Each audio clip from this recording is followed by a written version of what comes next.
Двойной праздник сегодня отмечает Ингушетия. 21 год назад утверждено название столицы региона и принят гимн республики.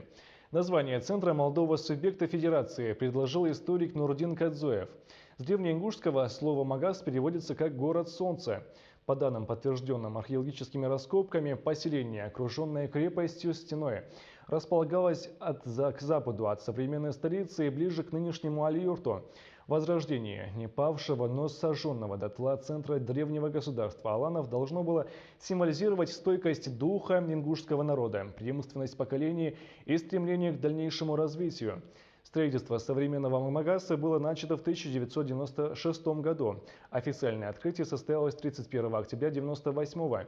Над президентским дворцом, единственным к тому моменту достроенным зданием в городе, был поднят государственный флаг, и администрация руководителей Ингушетии с того дня располагалась в столице.